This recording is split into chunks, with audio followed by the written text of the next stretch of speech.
தந்தை மகன் தூயாவியின் பெயராலே.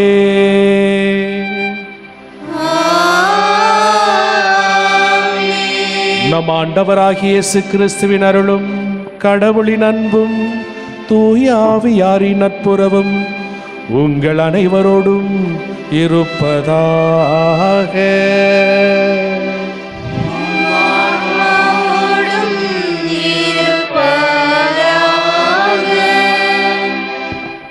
அன்னையின் ஆலயத்தில் அவரது அரவணைப்பில் ஒன்று கூடியுள்ள நாம் மூவர் இறைவனை போற்றி புகழ்வோம். மனித குலத்தின் படைப்பு, மீட்பு, பராமரிப்பு இவற்றில் மிகுந்த அக்கறையும் பரியும் கொண்ட ஆண்டவரை, மீட்பின் வரலாற்றில் தூய கன்னிமரியாளுக்கு சிறப்பிடம் கொடுத்தவரே, உம்மை போற்றி புகழ்கின்றோம்.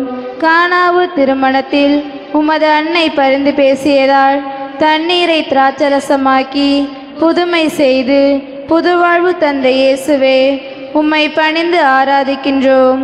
உலக மீட்பரையே கன்னிமரியா பெற்றெடுக்க அவரில் எழுந்து வந்த தூய ஆவியானவரே, மூவரு இறைவா, எங்கள் மத்தியில் எழுந்தருளி அருள்வளம் பொழிந்து எந்நாளும் காப்பவரே, உம் பாதம் பணிகின்றோம். பூண்டி தாயின் பக்தர்களே, நாம் அன்னையின் அன்பு பிள்ளைகள் என்ற உணர்வோடு ஒரே குடும்பமாய் நம் அன்னையை போற்றி புகழ்வோம். பூலோகம் போற்றும் பூண்டி மாதாவே, பூண்டி திருத்தலத்தை கோவிலாக கொண்டவளே, உம்மை பணிந்து வாழ்த்துகின்றோம். எங்கள் மீட்பராம் இயேசு கிறிஸ்துவை உலகிற்கு பெற்று தந்த இறைவனின் அன்னையே, உன்னதரின் திருப்பேழையே, எங்களுக்காக இறைவனிடம் பரிந்து பேசுகின்ற புனித மாதாவே, ஏட்டத்திற்கும் புகழ் பெறுகின்ற எங்கள் பூண்டி அன்னையே, மன்னக மாந்தர்களின் மகிமையே, உம் பாத மலரில் எங்களின் புகழ் அஞ்சலியையும் வணக்கத்தையும் மனமகிழ்ந்து செலுத்துகின்றோம். தந்தையாம் கடவுளுக்கு தன்னையே காணிக்கையாக்கிய நம் அன்னை மரியாவை போல நாமும் நம்மையே இறைவனுக்கு காணிக்கையாக்குவோம். எங்கள் இறைவனாகிய ஆண்டவரே, உம்முன் பணிந்து வேண்டுகின்ற எங்கள் ஒவ்வொருவரையும் கண்ணோக்கி பாரும். தம் விருப்பத்தையே சிறிதும் நாடாமல் விண்ணக தந்தையின் விருப்பத்தையே பெரிதென கொண்டு, இதோ உம் அடிமை, உம் வார்த்தையின்படி எனக்கு ஆகட்டும் என்று பணிந்த கன்னிமரியாவை போல எங்களையும் எங்கள் குடும்பங்களையும் உமக்கு காணிக்கையாக்குகின்றோம். எங்கள் காணிக்கையை ஏற்று எங்களின் இதய ஆவல்களை நிறைவேற்றுவீராக. நன்றி பெருக்கோடு நம் அன்னை இறைவனை போற்றி பாடிய பாடலை நாமும் சேர்ந்து பாடி மகிழ்வோம்.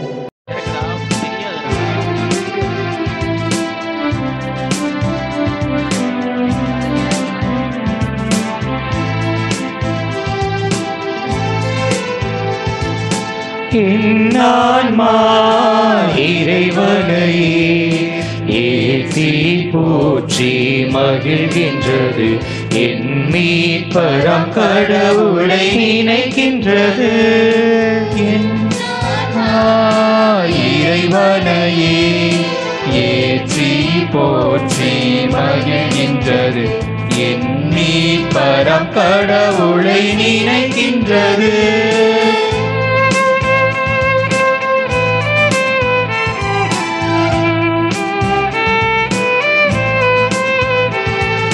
தாழ்நிலை இருந்த தமடியவரை தயையுடன் கண்கள் நோக்கினார்.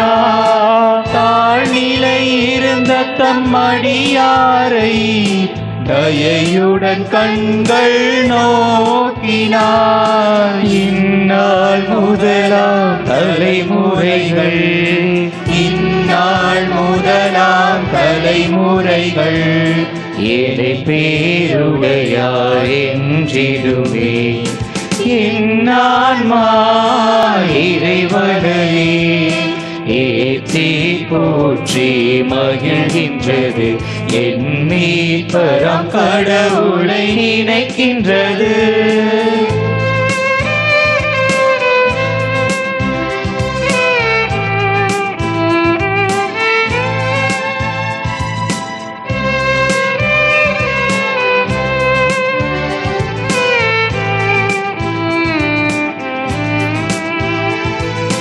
ஏனெனில் வல்லமை மிகுந்தவரே, எனக்கரும் செயல் பல புரிந்துள்ளார். ஏனெனில் வல்லமை மிகுந்தவரே, எனக்கரும் செயல் பல புரிந்துள்ளார். அவர்தம் பெயரும் புனிதமாகும், அவர் தம் பெயரும் புனிதமாகும். அவரில் அஞ்சுவோர்க்கு இரக்கமாகும். என்னான்மா இறைவரையே ஏத்தி போற்றி மகிழ்கின்றது, என் மீட்பராம் கடவுளை இணைகின்றது. நமக்காக என்றென்றும் பரிந்து பேசும் பூண்டி புதுமை மாதா வழியாக இறைவனை நோக்கி மன்றாடுவோமாக. என்றும் வாழும் தந்தையே, உமக்கு அன்புக்குரிய கன்னிமரியாவை அமல உற்பவியாக இத்தருளிக்கு தந்து இவ்வுலகில் சிறப்பான முறையில் மகிமைப்படுத்த திருவுளம் கொண்டவரே, உம்மை புகழ்ந்து ஆராதித்து நன்றி செலுத்துகின்றோம். மூவர் இறைவா, உமது திட்டப்படி எம் இந்திய நாட்டின் தமிழகத்தில் பூண்டி என்னும் சிற்றூரை எங்கள் அன்னையாம் கன்னிமரியாவின் வழியாக ஆசீர்வதித்து அருள் பொழிந்து ஏராளமான நன்மைகளை வாரி வழங்கி வருகிறீரே, உமக்கு கோடான கோடி நன்றி செலுத்துகின்றோம். எங்களுக்கு பூண்டி அன்னையை தாயாக வழங்கிய உமது கருணையை நினைத்து உம்மை போற்றுகின்றோம். நாங்கள் எந்நாளும் உமக்கும் எங்கள் அன்னையாம் கன்னிமரியாவுக்கும் உகந்த மக்களாக வாழ அருள் புரியும். பூண்டி பேராலயத்தில் கோயில் கொண்டிருக்கும் தாய் மரியாவின் பரிந்துரையுடன் இறைவனிடம் உருக்கமுடனும் பக்தியுடனும் மன்றாடுவோம். பூண்டியில் எழுந்திருக்கும் புதுமை மாதாவே, இயற்கை சக்திக்கும் மனித வல்லமைக்கும் மேலாக உலக மக்களின் சொல்ல முடியாத துன்பங்களை போக்கி நாங்கள் ஆசிக்கும் நன்மைகளை பெருமளவில் அளிக்கும் அன்பும் அருளும் பரந்த பாரத திருநாட்டில் மட்டுமே அன்றி உலகத்தின் எல்லா பகுதிகளிலும் பரவி இருப்பதை எண்ணி நன்றி பண்பாடுகிறோம். இந்நேரத்தில் எங்கள் வாழ்வில் ஏற்பட்ட துன்பங்களை போக்கவும் நாங்கள் விரும்பும் நன்மைகளை அடையவும் உதவிக்காக எப்பக்கமும் ஓடியாடி களைத்து சோர்ந்து எவ்வித பயனுமின்றி இறுதியாக பூண்டி புதுமை மாதாவே, நீரே அடைக்கலம் என்று உம்மை தேடி உமது துணையை நாடி வந்திருக்கின்றோம். உமது வல்லமையுள்ள மன்றாட்டால் உமது அன்பையும் அரவணைப்பையும் பாதுகாப்பையும் எமக்கு அளித்தருளும். எங்கள் ஆன்மாவிற்கும் உடலுக்கும் நல்வாழ்விற்கும் ஏற்பட்ட துன்பங்கள் முற்றிலும் அகலவும் எமக்கு தேவையான நன்மைகளை நாங்கள் அடையவும் மூவர் இறைவனின் விருப்பத்தின்படி எங்களுக்கு பெற்றுத்தாரும். எங்கள் குடும்பங்களை பாதுகாத்து ஆசிர்வதியும். எந்நாளும் உம்மையே புகழ உம்மை போல் வாழ வரம் தாரும். அன்புக்குரிய சகோதரிகளே, சகோதரர்களே, இந்த திருப்பலியை நாம் தகுந்த முறையில் ஒப்புக் கொடுப்பதற்கு நம்மிடம் இருக்கிற தவறுகளை, தவறான சிந்தனைகளை, தவறான போக்குகளை எல்லாம் நினைத்து பார்த்து மனம் வருந்தி நம்மை நாமே இந்த திருப்பலிக்கு தகுதியாக்கிக் கொள்வோம். எல்லா வல்ல இறைவனிடமும் சகோதர சகோதரிகளே உங்களிடமும் நான் பாவி என்று ஏற்றுக்கொள்கிறேன். ஏனெனில் என் சிந்தனையாலும் சொல்லாலும் செயலாலும் கடமையில் தவறியதாலும் பாவங்கள் பல செய்தேன். என் பாவமே, என் பாவமே, என் பெரும் பாவமே. ஆகையால் எப்போதும் கண்டியான தூய மரியாதையும் வான தூதர் புனிதர் அனைவரையும் சகோதர சகோதரி உங்களையும் நம் இறைவனாகிய ஆண்டவரிடம் எனக்காக வேண்டிக் கொள்ள மன்றாடுகிறேன். எல்லா வல்ல இறைவன் நம் மீது இரக்கம் வைத்து நம் பாவங்களை எல்லாம் மன்னித்து நம்மை நிறைவாழ்வுக்கு அழைத்து செல்வாராக. ஆமென்.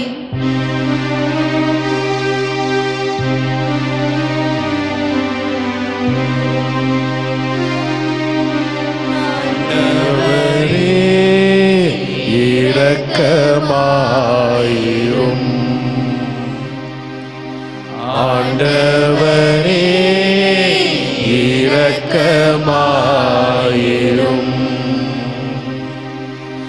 கிறிஸ்துவே, இரக்கமாயிரும்.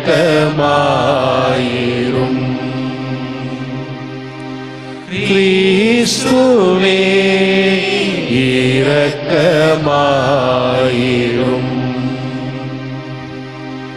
ஆண்டவரே இரக்கமாயிரும். ஆண்டவரே இரக்கமாயிரும். மன்றாடுவோமாக.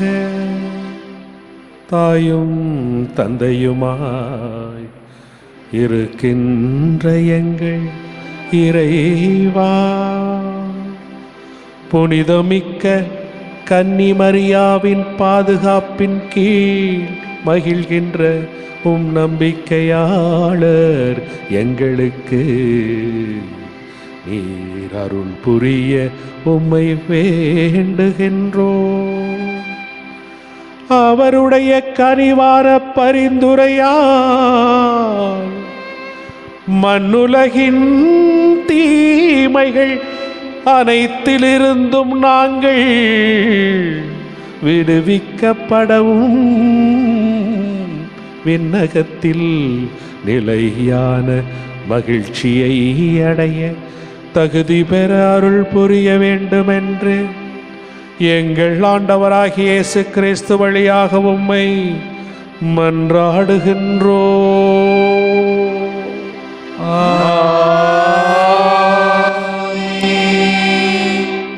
முதல் வாசகம்.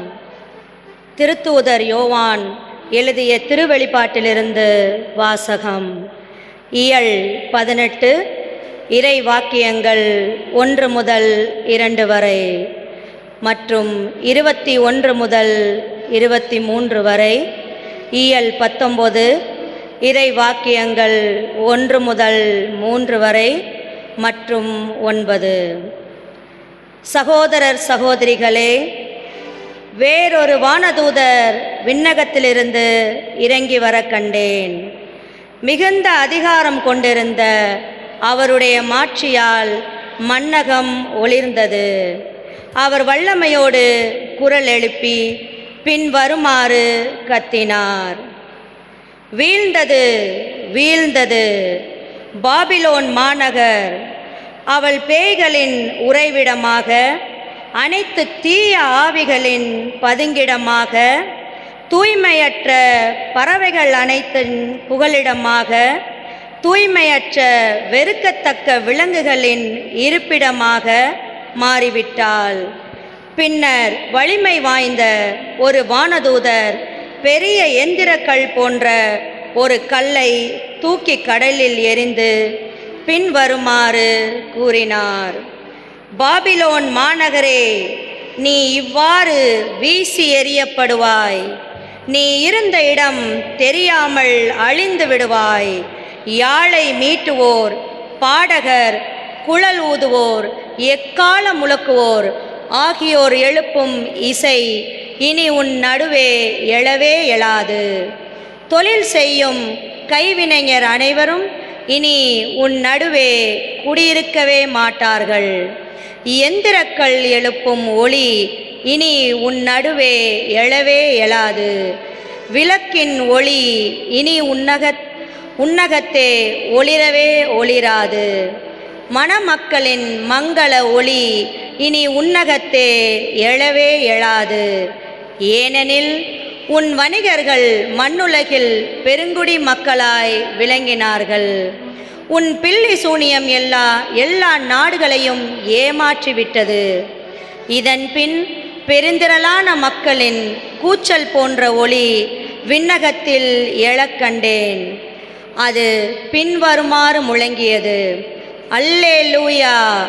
மீட்பும் மாட்சியும் வல்லமையும் நம் கடவுளுக்கே உரியன. ஏனெனில் அவருடைய தீர்ப்புகள் உண்மையுள்ளவை, நீதியானவை. தன் பரத்தமையால் மண்ணுலகை அழிவுக்கு உட்படுத்திய பேர் போன அந்த விலைமகளுக்கு அவர் தீர்ப்பு வழங்கினார். தம் பணியாளர்களை கொன்றதாக அவளை பழி வாங்கினார்.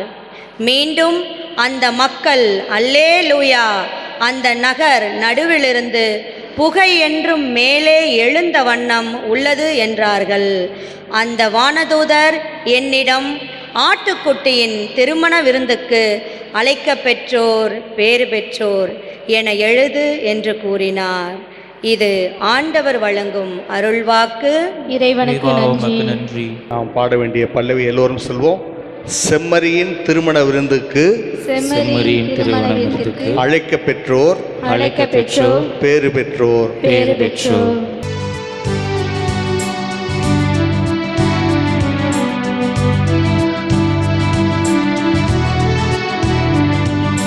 செம்மறியின் திருமண விருந்துக்கு அழைக்க பெற்றோர் பேறு பெற்றோர். செம்மறியின் திருமண விருந்துக்கு அழைக்க பெற்றோர் பேறு பெற்றோர். செம்மறியின் திருமண விருந்துக்கு அழைக்க பெற்றோர் பேறு பெற்றோர். அனைத்துலகோரே ஆண்டவரை ஆர்ப்பரித்து வாழ்த்துங்கள். ஆண்டவரை மகிழ்ச்சியுடன் வழிபடுங்கள். மகிழ்ச்சி நிறை பாடலுடன் அவர் திருமுன் வாருங்கள். மகிழ்ச்சி நிறை பாடலுடன் அவர் திருமுன் வாருங்கள். செம்மறியின் திருமண விருந்துக்கு அழைக்க பெற்றோர் பேறு பெற்றோர். செம்மறியின் திருமண விருந்துக்கு அழைக்க பெற்றோர் பேறு பெற்றோர். ஆண்டவரே கடவுள் என்று உணருங்கள். அவரே நம்மை படைத்தவர். நாம் அவர் மக்கள். அவர் மேய்க்கும் ஆடுகள். செம்மறியின் திருமண விருந்துக்கு அழைக்க பெற்றோர் பேறு பெற்றோர். செம்மறியின் திருமண விருந்துக்கு அழைக்க பெற்றோர் பேறு பெற்றோர்.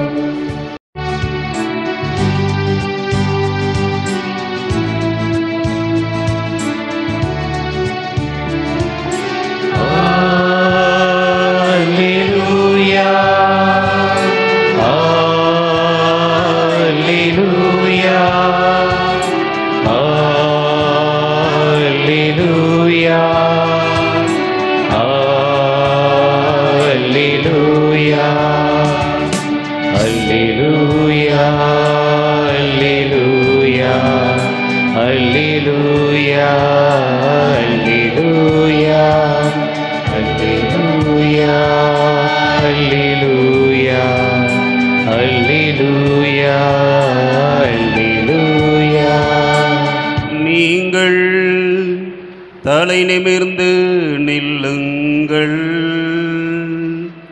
ஏனெனில் உங்கள் மீட்பு நெருங்கி வருகின்றது. அல்லேலூயா அல்லேலூயா அல்லேலூயா அல்லேலூயா. ஆண்டவர் உங்களோடு இருப்பாராக. உம்மாவோடும் இருப்பாராக. புனித லூக்கா எழுதிய பரிசுத்த நற்செய்தியிலிருந்து வாசகம். ஆண்டவரே மாட்சி உமக்கே.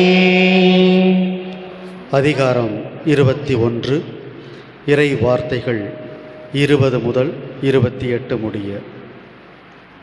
அக்காலத்தில் இயேசு தம் சீடர்களை நோக்கி கூறியது: எருசலேமை படைகள் சூழ்ந்திருப்பதை நீங்கள் காணும்போது அதன் அழிவு நெருங்கி வந்துவிட்டது என அறிந்து கொள்ளுங்கள். அப்போது யூதேயாவில் உள்ளவர்கள் மலைகளுக்கு தப்பி ஓடட்டும், நகரத்தின் நடுவில் உள்ளவர்கள் வெளியேறட்டும். நாட்டுப்புறங்களில் இருப்பவர்கள் நகரத்துக்குள்ளே வர வேண்டாம், ஏனெனில் அவை பழிவாங்கும் நாள்கள். அப்போது மறைநூலில் எழுதியுள்ள யாவும் நிறைவேறும். அந்நாள்களில் கருவற்றிருப்போர், பாலூட்டுவோர் ஆகியோரின் நிலைமை அந்தோ பரிதாபம். ஏனெனில் மண்ணுலகின் மீது பேரிடரும் அம்மக்கள் மீது கடவுளின் சினமும் வரும். அவர்கள் கூரான வாளால் வீழ்த்தப்படுவார்கள். எல்லா நாடுகளுக்கும் சிறைபிடித்து செல்லப்படுவார்கள். பிற இனத்தார் காலம் நிறைவு வரும் வரை எருசலேம் அவர்களால் மிதிக்கப்படும். மேலும் கதிரவனிலும் நிலாவிலும் விண்மீன்களிலும் அடையாளங்கள் தென்படும். மண்ணுலகில் மக்களினங்கள் கடலின் கொந்தளிப்பில் முழக்கத்தினால் கலங்கி என்ன செய்வதென்று தெரியாது குழப்பமடைவார்கள். உலகிற்கு என்ன நேருமோ என எண்ணி மனிதர் அச்சத்தினால் மயக்கமுறுவர். ஏனெனில் வான்வெளி கோள்கள் அதிரும். அப்போது மிகுந்த வல்லமையோடும் மாட்சியோடும் மானிட மகன் மேகங்கள் மீது வருவதை அவர்கள் காண்பார்கள். இவை நிகழத் தொடங்கும்போது நீங்கள் தலை நிமிர்ந்து நெல்லுங்கள், ஏனெனில் உங்கள் மீட்பு நெருங்கி வருகின்றது. இது கிறிஸ்துவின் நற்செய்தி. கிறிஸ்துவே உமக்கு புகழ். சில வருடங்களுக்கு முன்பாக எனக்கு தெரிந்த குடும்பத்திலிருந்து அந்த தாயும் தன்னுடைய மகனும் என்னை வந்து சந்தித்தார்கள். அந்த தாய் சொன்னார், என் மகன் 12ஆம் வகுப்பில் 1176 மதிப்பெண் பெற்றவன். ஆனால் இப்பொழுது கல்லூரியிலே படித்து கொண்டிருக்கிறான். பொறியியல் கல்லூரியிலே சென்னையினுடைய புறநகர் பகுதியில் இருக்கக்கூடிய ஒரு கல்லூரியில் படித்து கொண்டிருக்கிறான். எல்லா பாடத்திலும் அவன் தேர்ச்சி பெறாமல் அரியர் வைத்திருக்கிறான், என்னவென்று தெரியவில்லை என்று சொன்னார். நான் அந்த பையனிடம் கேட்டேன், தம்பி என்ன ஆனது என்று கேட்டேன். ஃபாதர், நான் நல்லா ப்ரிப்பேர் பண்ணுறேன் ஃபாதர், ஃபஸ்ட் கிளாஸாக எழுதணும்னு நான் போய் பரீட்சையில் உட்கார்ந்த உடனேயே என் உடல்லாம் வேர்க்குது. அதற்கு பிறகு என்ன நடக்குதுன்னே தெரியல, மாற்றி மாற்றி கொஷின்ஸ் எல்லாம் எழுதிடுறேன் என்று சொன்னான். என்ன காரணம் என்று ஒரு நீண்ட நேரம் உரையாடிய பிறகு தெரிந்தது, அவனுக்குள்ளே ஒரு பயம், நான் வெற்றி பெற மாட்டேன் என்று. அவனுடைய தோழன் அவனிடம், நீ வாழ்க்கையில் முன்னேற மாட்டாய் என்கிற ஒரு நிகழ்ச்சியில் அவனுக்கு ஏற்பட்ட அந்த வடு அந்த பயத்தை உண்டாக்கி, என்ன செய்தாலும், திறமை இருந்தாலும், வலு இருந்தாலும், ஆற்றல் இருந்தாலும் அவனால் ஜோபிக்க முடியவில்லை. பயம். உளவியல் அறிஞர்கள் சொல்லுகிறார்கள், வியாதி எதிலிருந்து முதன்மையிலே வருகிறது என்று சொன்னால் பயத்திலிருந்து வருகிறது என்று சொல்கிறார். Fear is the cause of all diseases என்று சொல்லுகிறார்கள். நோய் வந்தால் கூட எனக்கு நாளை சரியாகிவிடும் என்று தைரியமாக இருப்பவர்கள் காலையிலே சரியாகி விடுவார்கள். ஐயோ, இது என்ன ஆக போதோ, இது வேற வியாதியோ, என்னமாவது ஆயிடுமோ என்று நினைக்கிறவர்கள் மேலும் பல வியாதிகளை உருவாக்கி கொள்ளுகிறார்கள் என்று சொல்லுகிறார்கள். இன்றைய நற்செய்தியில் அப்படி ஒரு பயத்தை உருவாக்குகிற நற்செய்தியை நீங்கள் கேட்டிருப்பீர்கள். பிரச்சனைகள் வரும், நெருக்கடி வரும், அழிவு வரும் என்று சொல்லுகிறது. பயம் உங்களுக்கு இருக்க வேண்டும் என்று சொல்லிக்கொண்டே போகிற போதே நற்செய்தி, கடவுளுக்கு பயப்படுகிறவர்கள் தலை நிமிர்ந்து நிற்பார்கள் என்று சொல்லுகிறது. இதுதான் உலகத்தினுடைய சக்திகளுக்கும் ஆற்றல்களுக்கும் பயப்படுகிறவர்களுக்கு வியாதி வரும்.